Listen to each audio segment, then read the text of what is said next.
Hello, welcome to the Hive with Us podcast. I'm your host, Daniel Martinez. Today we have returning guest, Dan Haberkost.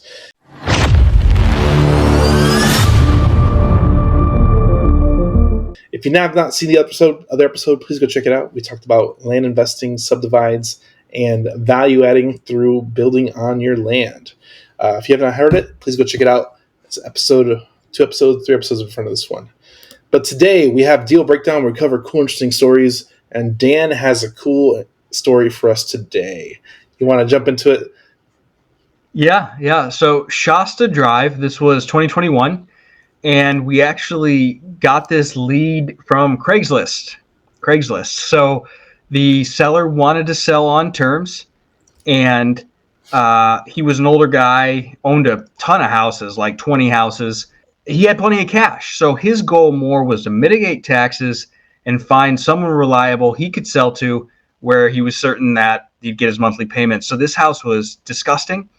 It smelled horrible. I don't know what these people were doing. And it also had severe foundation issues. Now, I bought a number of the houses I own and gotten good deals on them by dealing with foundation issues. So it wasn't anything new. My brother used to work for a foundation repair company. So between him, me, and his resources, we've been able to fix some pretty severe foundation issues. So we thought this one would be no different. So actually wrote the contract up on this guy's kitchen table on a napkin initially and sent that into escrow. And they had us do like an addendum and a more official contract, but started that way. So it was $250 purchase price, 3% interest because it was 2021. First 2 years interest only into a 15-year just traditional mortgage, 3% interest. And the reason we got such a good deal was simply because it was trashed and the foundation was messed up. You walked into the house, and if you were to drop like a ball, it would roll to the sides because the whole outside, all the foundation walls had sunk and the main beam had not sunk. So the middle of the house, there was a big protrusion where the main beam was. This thing was messed up. So anyways, I hired the same contractor I'd used for a bunch of different projects. He was always a little goofy, but he had done good work and had always kept his word to me. So great. Started the project with him. He starts redoing everything. And we actually had to lower the main beam 4 inches, and this worked. So the foundation walls had all sunk, and for anyone that has any experience with this, it was strange, at least at first, because there weren't a lot of cracks. There was massive movement, clearly, but not a lot of cracks. And what it was very uniform settlement of the foundation walls, so they stayed very intact. So we thought, all right, we'll lower the main beam. And so that's what we did. Via him, the contractor, we slowly, a little bit of the time over the course of weeks, lowered it to the point that the floor was flat. And now the whole house was sitting about 4.5 inches lower than it was originally. And it was fine, right? It was a 1955 build. So that settling of the foundation walls had taken place over the course of the prior, 65 years or whatever that is. So not really worried about it now. So that solved the foundation problem. And then it was total redo of the electrical, right? Had a Federal Pacific panel and a lot of the wiring was messed up. I don't think we had to replace the furnace, but otherwise mostly a gut job. And it was disgusting. It smelled terrible. So contractors going through the process, it's going well, staying within budget. And then things start to deteriorate a little bit. He started to get, clearly something was off, and he wasn't telling me. This wasn't too far from where I lived at the time, so I'd go check on him quite a bit. And obviously it was a several-month project. But, 3% interest only on a $250 purchase price. We weren't paying that much in interest. But anyways, he tells me he's having issues with his baby mama, and she's not letting him see his daughter. And so from there, things start to deteriorate. He's not getting as much done. He's not showing up on time. And then I get a call one day when they're excavating the front yard to replace the water and sewer line. His teenage assistant calls me and he goes, Dan, Jeff's been arrested.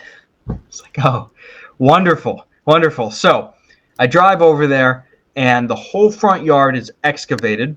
And this is a 1/4 acre parcel. So, dirt's spilling into the neighbors a little bit. Like, we want to get this done. Whole front yard's excavated, water's turned off, water line's replaced, sewer line isn't finished, and the excavator's just sitting there on site, rented, and Jeff's gone. And there's just his teenage kid there. he's in jail. That's all we know at that point. So scrambled to find somebody to finish the replacement of the sewer line, put all the dirt back, get the rental taken back, and then I needed him to finish it because he was halfway through so many little pieces and parts of the house. So long story short, I ended up learning about the bail system, bailing him out of jail, and getting him there to finish the project. So that definitely put a little hiccup in it. And then he kind of fell apart and didn't quite finish everything, although he got close. So ended up having to hire someone else to do the last few pieces and parts of it. But all that to say, tenants moved in early 2022. We bought this, I think, September, October 2021. And there ended up being some recurring problems of things he ended up not doing correctly and had to send other handymen and contractors back to fix some things. So there was some pain in the butt, definitely. But it ended up working out all right. It's a great rental property. We've had tenants in there for a couple years, $2,300 a month. I think the mortgage now, we're past the interest-only payments, like $1,726. So there's not a ton of cash flow, but there's like $1,100 of mortgage pay down every month from the first payment because the interest rate's so low and it's a 15-year AM note. So I just look at that as an appreciating savings account that someone else is filling for me. So when we bought it, again, it was $250, and then the value was probably $340 or $350. So I haven't looked at values recently. So it's just a nice rental property with some equity that'll slowly increase over time. There you go. Nah, I think it's funny. Did you discount his bail from his draw? Yeah, I did. Yep. You have to sign off on this, man. I'll pay your bail, but it's going to cost you.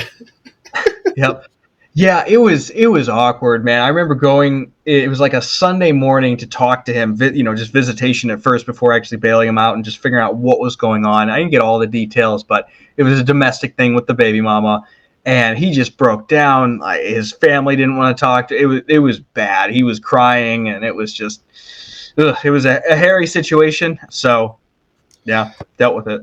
One thing I'll prepare you for, especially everybody here listening, is whenever you're a business owner, you have to take on employee and contractor problems.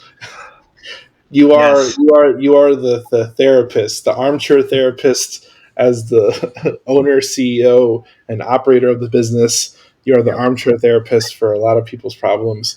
And it is what it is. If you haven't come up with it, it will happen.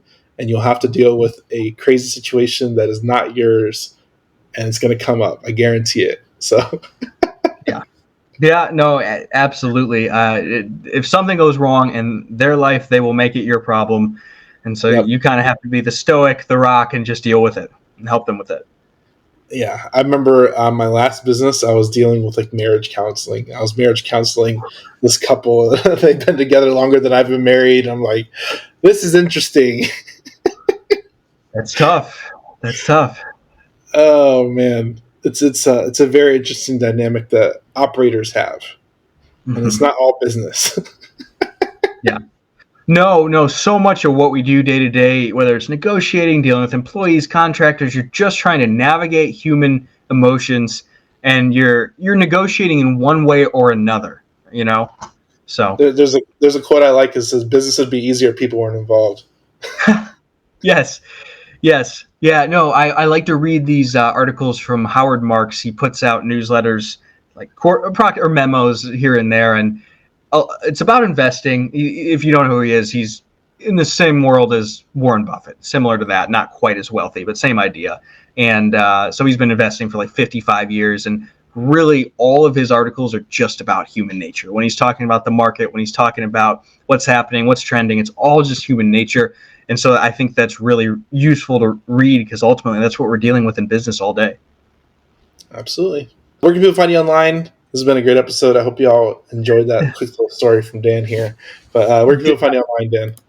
DanHaberkost.com or Dan Haberkost on any of the socials. There you go. For everybody here, go like, share, subscribe, share it with a friend. We will see you next time. Stay tuned. Have a great day, guys. We'll see you next time. Bye.